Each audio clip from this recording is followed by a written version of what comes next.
경주 홈플러스와 관련한 확진자가 18일 3명 더 추가돼 모두 12명으로 늘었습니다.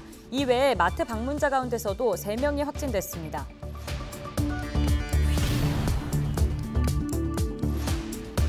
대구에서는 이슬람 예배소 관련 확진자가 잇따르고 있습니다. 대구시는 해당 종교시설을 폐쇄했습니다.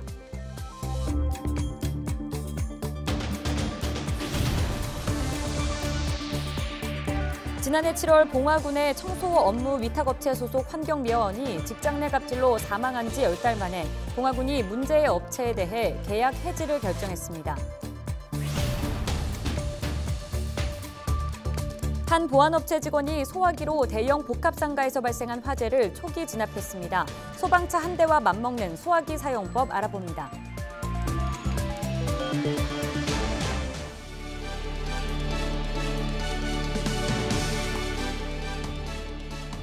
여러분 안녕하십니까? 헬로티비 대구 경북뉴스입니다.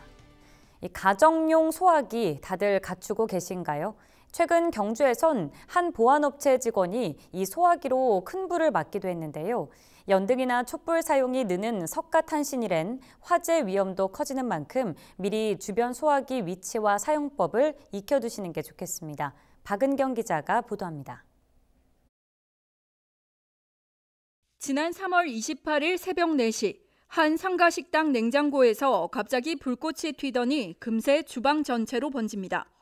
다양한 쇼핑시설에 영화관까지 입점해 있어 자칫 큰 화재로 이어질 수 있는 위험한 순간 한 남성이 나타나 순식간에 소화기로 불을 끕니다. 소방차가 도착하기도 전에 화재를 진압한 사람은 바로 보안업체 직원 강진수 씨. 강 씨의 빠른 초기 대응 덕분에 피해는 주방 일부만 타는 데 그쳤습니다. 위에 올라가서 현장을 확인해봐야 되겠다 해서 위로 막 뛰어 올라갔는데 밖에서부터 이미 연기가 자욱하게 돼 있어가지고 저는 일단 들어가서만 바로 불을 꺼야겠다는 생각밖에 안 들어가지고 엄터뛰고 그냥 바로 들어가서 소화기를 찾아가지고. 앞서 같은 달 24일에도 80대 할아버지가 보일러실 LPG 가스통 옆에서 시작된 불을 소화기 하나로 진화해 대형 화재를 막았습니다. 이처럼 불이 났을 때는 초기 대응만 잘해도 큰 사고를 막을 수 있기 때문에 평소 소화기를 구비해두고 사용법을 익혀놓는 것이 중요합니다. 불이 나면 우선 소화기를 불이 난 곳으로 운반한 뒤 손잡이 부분에 안전핀을 뽑습니다. 손잡이를 힘껏 움켜쥐고 호스를 불이 난 곳을 향해 빗자루로 쓸듯이 뿌려주면 됩니다. 이때 분말이 눈에 들어가지 않도록 바람은 등지고 서야 합니다. 초기 화재 시 소화기 한 대는 소방차 한 대 위력을 가지고 있습니다. 개인 사업장과 각 가정에 주택용 소방시설인 소화기와 화재 경보기를 설치하여 내 가족과 이웃의 안전을 지키시길 바랍니다. 5분만 지나도 걷잡을 수 없이 커지는 화재. 소화기만 제대로 갖춰도 소방차 한 대 이상의 효과를 볼 수 있습니다. 헬로티비 뉴스 박은경입니다. 경주 홈플러스와 관련한 확진자가 3명 더 늘었습니다. 경주시는 17일까지 마트 직원 8명과 지인 1명이 확진된 데 이어 이들의 가족과 친구 등 3명이 18일 추가로 양성 판정을 받아 관련 누적 확진자는 모두 12명으로 늘었다고 밝혔습니다. 이외에도 마트 방문자 가운데 3명이 확진됐지만 1명은 무관한 것으로 드러났고 나머지 2명에 대해서는 연관성 조사가 진행 중입니다. 경주시는 지난 3일부터 15일 사이 홈플러스를 다녀간 경우 검사를 받도록 권고했습니다. 시민운동장에 마련된 임시선별진료소는 오는 20일까지 운영됩니다. 대구에서 이슬람 예배소 관련 코로나19 확진자가 27명으로 늘어나자 대구시가 대책 마련에 나섰습니다. 대구시는 우선 확진자가 발생한 종교시설을 폐쇄한 데 이어 대구 지역 전 이슬람 예배소에 코로나19 검사를 받고 예배도 비대면으로 전환할 것을 권고했습니다. 또 외국인 근로자를 고용하고 있는 산업단지 사업주도 검사를 받도록 안내하고 외국인 유학생 확진자가 나온 학교엔 선제검사, 방역 강화 등을 요청했습니다. 지난해 7월 봉화군의 청소 업무 위탁업체 소속 환경미화원이 직장 내 갑질을 견디지 못하고 숨졌는데요. 봉화군이 뒤늦게 문제의 업체에 대해 계약 해지를 결정했습니다. 봉화군은 10개월 넘게 문제 해결에 미온적인 태도를 보이다 법적 판결에 따라 향후 계획을 수립하고 오는 6월 30일자로 계약 해지를 결정했습니다. 청소업체는 부당 노동 행위를 한 점이 인정돼 사주 아들에게는 징역 10개월, 사주에게는 벌금 70만 원이 선고됐습니다. 한편 검찰 수사 과정에서 엄태항 봉화군수가 청소업체로부터 뇌물을 받은 혐의가 추가되면서 파장이 커지고 있습니다. 팔공산 자연자원 조사 결과 팔공산에 동식물 5,295종이 서식하고 있는 것으로 확인됐습니다. 이는 국립공원과 비교해봐도 6번째로 많은 수로 팔공산의 생물 자원 가치가 높다는 것을 보여줍니다. 특히 이번 조사에서 멸종위기 야생생물 1급인 붉은 박쥐와 매, 또 2급인 큰 말똥가리가 추가로 확인돼 팔공산에 서식하는 멸종위기 야생생물은 15종으로 늘었습니다. 대구시와 경상북도는 조사 결과를 바탕으로 팔공산을 국립공원으로 승격해달라고 정부에 건의할 계획입니다. 최근 봉화에서 불법 임산물을 채취하던 2명이 적발되는 사례가 있었죠. 실제로 봄철이면 구규림 관리소 내 허가 없이 불법 행위를 저지르다 적발되는 사례가 종종 있는 만큼 이 구규림 관리소는 5월 말까지를 특별 단속 기간으로 정해 운영하고 있습니다. 관련 내용 전화 연결해서 자세히 알아보겠습니다. 영주 구규림 관리소 이석원 보호팀장 연결돼 있습니다. 안녕하십니까? 네, 안녕하세요. 영주관리소 보호팀 이석원입니다. 네, 우선 최근 적발된 구규림 내 불법 행위 사례부터 말씀해 주실까요? 네, 봉화군 석포면 대연리 청옥산에서 임산물 불법 채취자 2명을 적발해서 지금 수사 중인 건이 있습니다. 네, 실제로 봄철 임산물 불법 채취 사례가 많은 편인지 궁금합니다. 최근에는 코로나19 영향으로 단체 상행은 많이 줄었습니다. 하지만 과거에 블로그나 카페 등 동호회에서 단체로 채취 상행을 나오기도 하고요. 산행을 왔다가 나무를 따는 경우도 있고 여러 가지 사례가 있습니다. 만약 적발이 되면 처벌이라든지 조치는 어떻게 이루어지는지도 말씀해 주시죠. 임산물 불법 채취의 경우 산림자원의 조성 및 관리에 관한 법률 위반으로 사법 처리가 되고요. 최고 5년 이하의 징역 또는 5천만 원 이하의 벌금형에 처해집니다. 그런데 이렇게 구규림 내 임산물을 채취하는 등의 행위를 불법으로 정하고 있는 데는 이유가 있지 않겠습니까? 아무래도 임산물 채취를 위험 행위로 보기 때문인데요. 구체적인 이유 설명해 주시죠. 저희 구규 임산물은 산림보호협약 제도를 통해 지역 주민들에게 양해를 하고 있는데요. 허가된 범위 내에서 임산물을 채취하고 관리해야 지속 가능하게 이용이 가능합니다. 하지만 불법으로 채취하는 경우에는 나무를 베거나 가지를 자르는 등 산림 훼손이 병행되는 경우가 많습니다. 또 불법 채취자들은 대부분 등산로 등 지정 산행로로 다니는 것이 아니다 보니 안전에 대한 위험도 크고요. 입산자 실화 등 산불 발생의 위험도 있습니다. 때문에 현재는 특별 단속 기간을 정해 운영하고 있는 걸로 알고 있는데 단속 기간은 언제까지인가요? 네, 저희가 산림 내 불법 행위에 대해서는 연중 단속을 실시하고 있습니다. 근데 특히 봄철 삼나물 무단 채취 등과 관련해서는 4월 1일부터 시작해서 5월 31일까지 집중 단속을 하고 있습니다.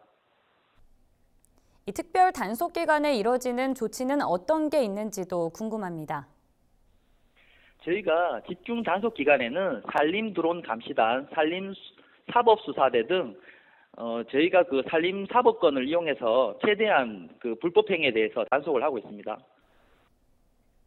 실제로 이번 봉화 사례도 마찬가지지만 이 불법 행위를 적발한 건 산림보호지원단이라고 들었습니다. 산림보호지원단의 활동에 대해서도 소개해 주실까요?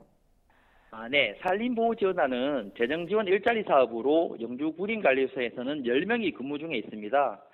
영주 구림관리소 관내 안동시, 영주시, 문경시, 봉화군, 예천군, 의성군 지역을 순찰하면서 산림 내 불법 행위에 대한 계도 감시 및 산림 정화 활동 등을 수행합니다. 또 이번처럼 임산물 불법 채취자를 적발하여 산림사법경찰에게 인계해 주는 역할도 하고 있습니다. 네, 불법 행위 근절을 위한 처벌 강화라든지 이 관리소 차원에서 계획하고 있는 추가 조치는 뭐가 있습니까? 산림청에서는 불법 행위에 대해서 단속 처벌보다는 예방이 가장 중요한 부분인 것 같습니다. 그래서 산림보호 분야에 대한 국민인식 개선을 위해서 선계도 후단속 원칙에 따라 언론 보도, 캠페인 등 홍보활동과 계도를 지속적으로 실시를 하고 있는데요. 그리고 적발된 사례에 대해서는 관련 법령과 절차에 따라 엄정한 법 집행을 추진할 예정입니다. 네, 그럼 끝으로 당부할 내용 있으시면 덧붙여 주시죠. 네. 코로나19가 장기화되면서 모두가 많이 지친 것 같습니다. 산에서 맑은 공기도 마시고 기분 전환도 하면서 좋은 시간을 보내시면 좋겠습니다. 다만 내가 좋아 찾아가는 산이 나로 인해 피해를 입지 않도록 흔적 남기지 않고 다녀가시면 좋을 것 같습니다.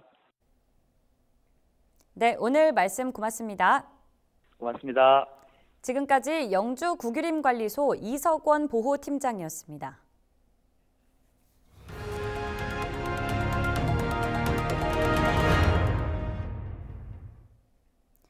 코로나19 사태 장기화로 교육업계에도 빨간불이 켜진 가운데 강사들의 어려움도 더해지고 있는데요. 특히 단체 집합교육을 진행하는 강사들의 수입이 급격히 줄어 경제난을 호소하고 있습니다. 이슈앤피플에서 스피치와 청소년 진로 교육을 22년째 하고 있는 정수진 소장을 만나봤습니다. 영상으로 함께 하시죠.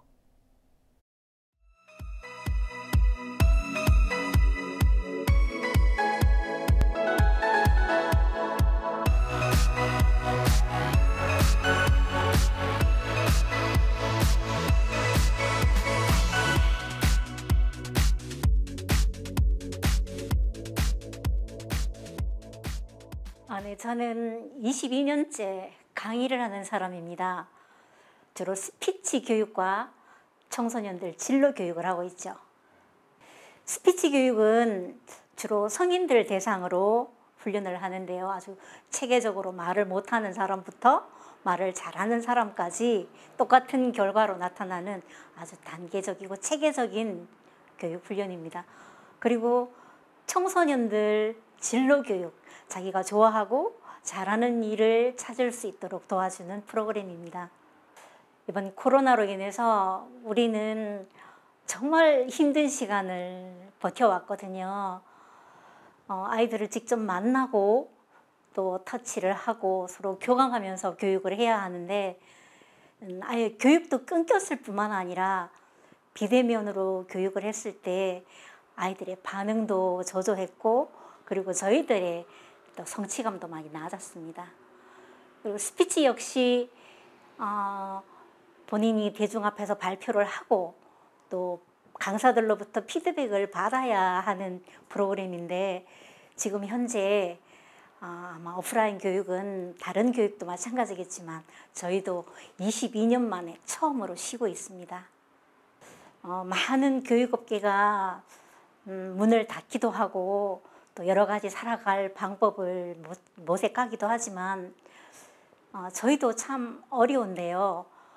청소년들 교육은 어떻게 참여도를 높일 수 있을지 여러 가지 액티비티를 연구해야 될 것 같고요.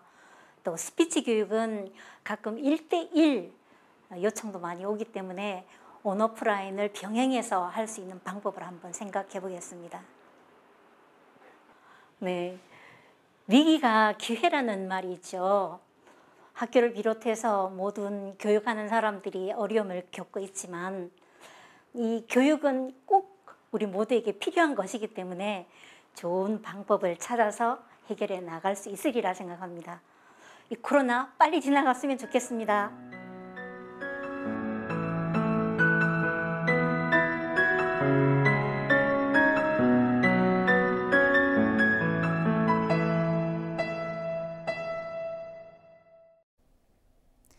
상주시에는 조선시대에 도청 역할을 한 경상가명이 위치했었는데요. 상주가 경상도의 중심이라는 역사적 의미를 알리고 시민의 새로운 문화공간이 될 상주 경상가명공원이 공사 8년 만에 문을 열었습니다. 김도윤 기자가 다녀왔습니다. 상주시 복명동 북천 옆에 새로 조성된 태평성대 경상가명공원. 지난 2013년 첫 삽을 뜬 지 8년 만에 시민들에게 공개됐습니다. 6만 5천여 제곱미터 부지에 188억 원을 들여 18개 동의 전통 한옥과 광장, 녹지로 꾸며졌습니다. 지금의 도지사인 조선시대 관찰사가 근무하던 경상 감영의 모습을 철저한 고증을 통해 재현했습니다. 조선시대의 팔도 가운데 경상도를 관할하는 경상감령이 있었던 곳입니다. 1408년부터 1592년까지 186년간 관찰사가 있었던 곳이기도 합니다. 현재 도청 소재지와 같은 역할을 했던 관청이라고 보시면 되겠습니다. 관찰사 집무실인 청류당 아래로 죄인들을 치조하던 곤장대와 주릿대가 위치해 있고 청동상으로 만들어진 6 이방이 관찰사를 보조하는 모습도 볼 수 있습니다. 이 밖에 관할을 지키던 포졸들이 근무하던 사령청과 임금에게 예를 올리고 중앙관리의 숙소로 사용하던 상상관 등 조선시대 관청의 구조가 어떻게 이루어졌는지 살펴볼 수 있습니다. 관광객들을 위해 당시 복장을 빌려 관찰사가 되어보는 체험도 마련했고 AR 증강현실을 활용한 포토존과 투어나 널뛰기 등 민속놀이도 즐길 수 있습니다. 또 문화관광 해설사가 항상 위치해 희망할 경우 관광 안내를 돕습니다. 상주가 옛날 경상도의 수도로서의 이미지를 제고시키고 옛것을 배우고 익혀서 새로운 것을 지향한다는 그런 온고이 정신, 온고지신처럼 상주가 옛날을 기억하면서 앞으로 발전하는 그런 공간으로 우리가 이정표로 삼을 생각입니다.